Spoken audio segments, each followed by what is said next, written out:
Hello everyone ভালে আছে নিশ্চয় আপোনালোক ইমান যে গৰম পৰিছে একেদিন গৰমত তাপত একদম স্কিনবোৰৰ অৱস্থা নাইকিয়া হৈ গৈছে কলা পৰি গৈছে আৰু স্কিনখন একদম ডিহাইড্ৰেট হৈ গৈছে এনেকুৱা গৰমৰ দিনত কি হয় আমাৰ স্কিনবোৰ খুব বেছিকৈ ঘামি যায় যে বেছিকৈ ঘামাৰ ফলত আমাৰ স্কিনখন ডিহাইড্ৰেট হৈ যায় আৰু স্কিনখন যেতিয়া ডিহাইড্ৰেট হৈ যায় আমাৰ স্কিনখনৰ উজ্জ্বলতাও নোহোৱা হৈ যায় আৰু সতেজতাটো নোহোৱা হৈ যায় স্কিনখন দেখিবলৈ খুব বেয়া হৈ যায় সেই কাৰণে এতিয়া মই ভাবিছো মোৰ স্কিনখনো অকমান কলা পৰা নিচিনা হৈছে ভাবিছো আজি দৈৰে খুব বঢ়িয়া এটা ফেস প্যাক লগাও আৰু আপোনালোকৰ লগতো ফেস প্যাকটো শেয়াৰ কৰো যদি আপোনাৰো স্কিনখন এই গৰমতে কলা পৰি গৈছে বা সতেজতাটো নোহোৱা হৈ গৈছে স্কিনখনৰ উজ্জ্বলতা নোহোৱা হৈ গৈছে তেতিয়া হলে আজি এই দৈ ফেচিয়ালটো মোৰ লগতে আপোনালোকও লগাব পাৰিব আজি এই দৈ ফেস প্যাকটো ৰেগুলাৰ যদি গৰমৰ দিনত আপোনালোকে লগাই থাকে তেতিয়া হলে আপোনালোকৰ গৰমৰ দিনত ছালখন কলা নপৰিব ছালখন উজ্জ্বল হৈ থাকিব গ্লো হৈ থাকিব দৈত গুড বেক্টেৰিয়া থাকে আৰু লগতে ল্যাকটিক এসিড ভৰপুৰ মাত্ৰাত পোৱা যায় সেই কাৰণে আমাৰ ছাল কলা পৰা সমস্যা সানবাৰ্ণৰ সমস্যা টেনিংৰ সমস্যাৰ পৰা আমাৰ ছালখনক বচাই ৰাখিব পাৰে এতিয়া মই আপোনালোকক দৈৰে ফেস প্যাকটো বনাই দেখুৱাম আৰু বনাই দেখুৱাৰ আগতে আপোনালোকলৈ এটা ৰিকুৱেষ্ট আছে আপোনালোকে যদি মোৰ এই ভিডিওটো ভাল পায় ভিডিওটোত এটা লাইক কৰিব মোৰ চেনেলটো সাবস্ক্ৰাইব কৰি ল'ব ওচৰতে থকা বেল আইকনটো আপোনালোকে প্ৰেছ কৰি দিব তেতিয়া মোৰ আহিবলগীয়া সকলোবোৰ ভিডিও নটিফিকেশন আপোনালোকলৈ সোনকালে যাব আৰু আপোনালোকে সোনকালে মোৰ ভিডিওবোৰ চাবলৈ পাব আজি এই ফেস প্যাকটোত থাকিব দুটা ষ্টেপ আপোনালোকে ফেস প্যাকটো লগোৱাৰ আগত স্কিনখন ভালকৈ ক্লিন কৰি ল'ব লাগিব আৰু ক্লিন কৰিবলৈ হলে এতিয়া দৈৰে মই আপোনালোকক খুব বঢ়িয়া এটা ক্লিনজাৰ তৈয়াৰ কৰি দেখুৱাম কেনেকৈ তৈয়াৰ কৰো চাওঁ বলক এতিয়া ফাৰ্স্ট ষ্টেপৰ কাৰণে মই আপোনালোকক এটা খুব বঢ়িয়া ক্লিনজাৰ তৈয়াৰ কৰি দেখুৱাম আৰু সেই ক্লিনজাৰটো তৈয়াৰ কৰিবৰ কাৰণে প্ৰথমে লৈছো মই এচামুচৰ জোখাৰে দৈ আৰু এতিয়া মই আনিছো এটা বিলাহী দৈৰ লগত এতিয়া মোক অকনমান বিলাহী ৰস লাগিব বিলাহী আমাৰ স্কিনখন উজ্জ্বল কৰিবলৈ সাফা কৰিবলৈ সহায় কৰিব কাৰণ বিলাহীত ভিটামিন সি পোৱা যায় আৰু এতিয়া মই এচামুচৰ জোখাৰে या বিলাহী ৰস লৈ লৈছো এচামুচৰ জোখাৰে দৈ আৰু এচামুচৰ জোখাৰে বিলাহী ৰস দুইটা বস্তু এনেকৈ মিক্স কৰি লৈছো ভালকৈ মিক্স কৰি লোৱাৰ পাছত ইয়াতে মই আৰু এবিধ বস্তু এতিয়া মিক্স কৰিম আৰু সেই বস্তুবিধ হৈছে এয়া মৌ আমাৰ স্কিনখন উজ্জ্বল কৰিবলৈ সহায় কৰিব লগতে আমাৰ স্কিনখন হাইড্ৰেট কৰি ৰাখিবলৈ সহায় কৰিব আৰু এতিয়া মই ইয়াতে মৌ দিম আধা চামুচৰ জোখাৰে গৰমৰ দিনত স্কিনখন সাফা কৰিবলৈ হলে আপোনালোকে এনেকৈ সহজে ঘৰুৱা এটা ক্লিনজাৰ তৈয়াৰ কৰি ল'ব পাৰে এই ঘৰুৱা ক্লিনজাৰটোৱে আপোনালোকৰ ছালখনো উজ্জ্বল কৰিব আৰু লগতে মুখৰ কলা দাগ দূৰ কৰিবলৈ সহায় কৰিব এতিয়া তৈয়াৰ হৈ গ'ল দৈৰ খুব বঢ়িয়া এটা ক্লিনজাৰ আপোনালোকে প্ৰথমতে দৈৰে স্কিনখন ক্লিন কৰি ল'ব আৰু ক্লিন কৰিবলৈ হলে এই তিনিওবিধ বস্তু মিলাই স্কিনখন ক্লিন কৰিব প্ৰথমতে এতিয়া মই ক্লিনজাৰটো মুখত লগাই লৈছো গোটেই মুখখনতে ভালকৈ ক্লিনজাৰটো লগাই ল'ব লাগিব ডিঙি যদি কলা পৰিছে তেতিয়া হলে আপোনালোকে ডিঙিটো লগাব লগাই হোৱাৰ পাছত 2-3 মিনিট আপোনালোকে সাৰ্কুলাৰ মোচনত স্কিনখন মাসাজ কৰিব ক্লিনজাৰটো লগাই 2-3 মিনিট এনেকৈ মাসাজ কৰি দিলে আপোনালোকৰ মুখত লাগি থকা ধূলি বালি প্ৰদূষণ আদি সকলোবোৰ লেতেৰা সাফা হৈ যাব 2-3 মিনিট ভালকৈ মাসাজ কৰি লোৱাৰ পাছত এখন ভিজা টাৱেল লৈছো ভিজা টাৱেলখনেৰে মই মুখখন মচি লৈছো আপোনালোকে মুখখন ধুই ল'ব পাৰে নহলে এনেকৈ ভিজা টাৱেল এখনেৰে মুখখন মচিও ল'ব পাৰে মচি লোৱাৰ পাছত এতিয়া ফেস প্যাকটো লগাব লাগিব ফেস প্যাকটো কেনেকৈ বনাও চাওঁ বলক এতিয়া ফেস প্যাকটো বনাবলৈ মই প্ৰথমে লম আধা চামুচৰ জোখাৰে পিঠাগুৰি আমাৰ ছালখন উজ্জ্বল কৰিবলৈ বগা কৰিবলৈ কলা দাগ দূৰ কৰিবলৈ বহুত বেছিকৈ সহায় কৰে স্কিনখন গ্লাছ স্কিনৰ দৰে উজ্জ্বল কৰিব পাৰে এতিয়া মই পিঠাগুৰিৰ লগতে মিক্স কৰিম এচামুচৰ জোখাৰে বেচনেও আমাৰ স্কিনখন সাফা কৰিবলৈ বগা কৰিবলৈ কলা দাগ দূৰ কৰিবলৈ বহুত বেছিকৈ সহায় কৰিব এতিয়া পিঠাগুৰি আৰু বেচন মই দুইবিধ বস্তু ভালকৈ মিক্স কৰি লম মিক্স কৰি লোৱাৰ পাছত ইয়াতে মই মিক্স কৰিম এয়া কমলাৰ বাকলি গুড়া কমলাৰ বাকলিটো মই এয়া ঘৰতে পিচি পেলাই থৈছিলো কমলা খাই মই বাকলিটো পেলাই নিদিও শুকুৱাই পেলাই এনেকৈ পিচি থৈ দিও আৰু যেতিয়া মুখত ফেস প্যাক লগাব হয় তাৰ পৰা ব্যৱহাৰ কৰো আপোনালোকৰ ঘৰত যদি কমলাৰ বাকলি গুড়াটো নাই তেতিয়া হলে আপোনালোকে ইয়াতে অকনমান নেমু ৰস দি ল'ব এতিয়া মই ইয়াতে মিক্স কৰিম এয়া দৈ জোখমতে দি পেলাই মিক্স কৰি ল'ব এতিয়া মই অলপকৈ দি পেলাই মিক্স কৰি গৈ থাকিম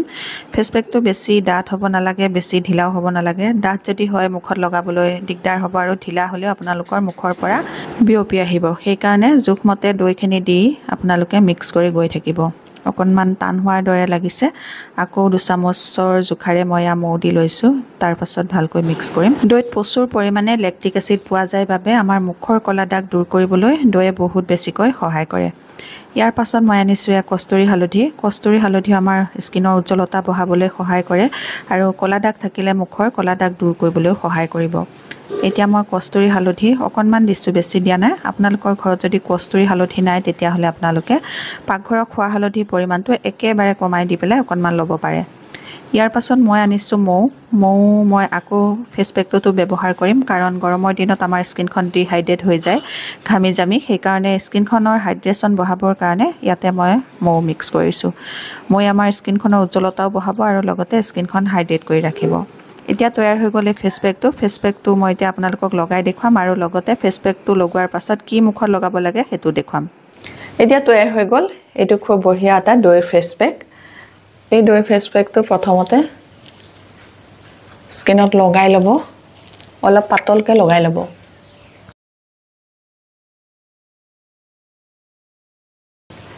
অলপ পাতলকৈ লগাই লোৱাৰ পাছত আকৌ 2-3 মিনিট ভালকৈ স্কিনখন মাছাজ কৰিব। এই ফেচ পেকটো লগাই 2-3 মিনিট মাছাজ কৰি দিলে এটা ভাল স্কাৰ্বৰ কাম কৰিব আৰু লগতে মুখত লাগি থকা যিবোৰ ডেড স্কিন চেল বা মৃত ছাল, সেই মৃত ছালবোৰ চাফা কৰি নিবলৈ সহায় হ'ব। 2-3 মিনিট মাছাজ কৰি লোৱাৰ পাছত এতিয়া ফেচ পেকটো অকণমান ডাঠকৈ আৰু এটা প্ৰলেপ ওপৰতে লগাই দিব।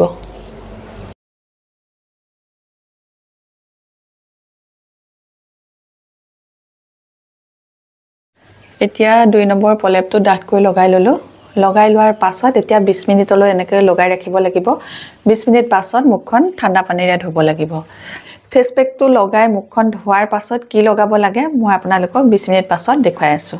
দৈ ফেচ পেকটো লগাই মুখখন ধোৱাৰ পাছত আপোনাৰ ছালখনৰ পৰা এনেকুৱা লাগিব যেন এটা ক'লা চামনি দূৰ হৈ গৈছে। ইমান ধুনীয়াকৈ স্কিনখন চাফা হৈ যাব। মাত্ৰ এবাৰ লগালে আপোনালোকৰ স্কিনখন সতেজ যেন লাগিব, উজ্জ্বল হৈ যোৱাৰ দৰে লাগিব, স্কিনখন নিমজ হৈ যাব। ফেচ পেকটো ধোৱাৰ পাছত গৰমৰ দিনত আপোনালোকে মুখত কি লগাব সেইটো মই এতিয়া আপোনালোকক দেখুৱাই দিছোঁ। দৈ ফেচ পেকটো ধোৱাৰ পাছত এই বস্তুটো লগাব লাগিব। অকণমান গোলাপ জল হাততে লৈ ল'ব। গোলাপ জলখিনি মুখত এনেকৈ লগাব, লগাই পেলাই 1 মিনিট মাছাজ কৰি দিব। গোলাপ জলে আপোনালোকৰ স্কিনত এটা ভাল টোনাৰৰ কাম কৰিব। গোলাপ জল লগোৱাৰ পাছত স্কিনখন ভালকৈ শুকাবলৈ দিব।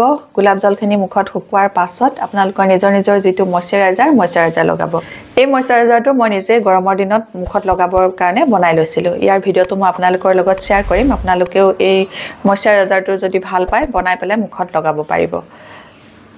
ইয়াৰে অকণমান লৈছোঁ, মুখত ডটকৈ লগাই এনেকৈ 1 মিনিট মাছাজ কৰি দিম। ময়শ্চাৰাইজাৰ লগাই লৈ আপোনালোকে 10 পৰা 15 মিনিট ৰখিব। ৰখোৱাৰ পাছত আপোনালোকে নিজৰ যিটো ছানস্ক্ৰীন সেই ছানস্ক্ৰীন লগাব। গৰমৰ দিনত মুখত লগাবৰ বাবে আপোনালোকে SPF 50 PA++ৰ ছানস্ক্ৰীন লগাব। তেতিয়াহে আপোনালোকৰ স্কিনখনক ৰ'দৰ পৰা প্ৰটেক্ট কৰি ৰাখিব পাৰিব। তাতকৈ তলত যদি আপোনালোকে লগায় তেতিয়াহ'লে বেছি সময়ৰ কাৰণে আপোনালোকৰ স্কিনখন প্ৰটেক্ট কৰি নাৰাখিব। আপোনালোকৰ স্কিনখনত ছানবাৰ্ণ হ'ব, টেনিং হ'ব আৰু স্কিনখন ক'লা পৰি যাব। আপোনালোকে যেতিয়াই ছানস্ক্ৰীন কিনিব আপোনালোকে SPFটো চাই ল'ব। SPF 50 PA++ থকা ছানস্ক্ৰীন আপোনালোকে কিনিব। এতিয়া মই ইয়াৰে অকণমান লগাম। গৰমৰ দিনত আপোনালোকে ৰ'দলৈ ওলালেও ছানস্ক্ৰীন লগাব আৰু ঘৰৰ ভিতৰত থাকিলেও ছানস্ক্ৰীন লগাই থাকিব। এনেকৈ আপোনালোকে ছানস্ক্ৰীন লগাই ল'ব। লগাই লোৱাৰ পাছত যদি বাহিৰলৈ ওলাই যাবলগীয়া কাম থাকে তেতিয়াহ'লে 20 মিনিট পাছতহে আপোনালোকে বাহিৰলৈ ওলাই যাব। এনেদৰে আপোনালোকে গৰমৰ দিনত আপোনালোকৰ ছালখনৰ যত্ন ল'ব। আপোনালোকৰ ছালখন ক'লা নপৰিব, সতেজ হৈ থাকিব, উজ্জ্বল হৈ থাকিব। যদি আজিৰ এই ভিডিঅ'টো আপোনালোকে ভাল পাইছে, ভিডিঅ'টোত এটা লাইক কৰি দিব, মোৰ চেনেলটো ছাবস্ক্ৰাইব কৰি ল'ব আৰু আপোনালোকৰ ফ্ৰেণ্ডৰ লগত ভিডিঅ'টো শ্বেয়াৰ কৰি দিব। আজিৰ এই ভিডিঅ'টো মই ইমানতে সামৰিম। নতুন বেলেগ স্কিন কেয়াৰ টিপছৰ সৈতে আপোনালোকৰ মাজলৈ আকৌ আহিম। তেতিয়ালৈকে নমস্কাৰ, আজিলৈ আহোঁ।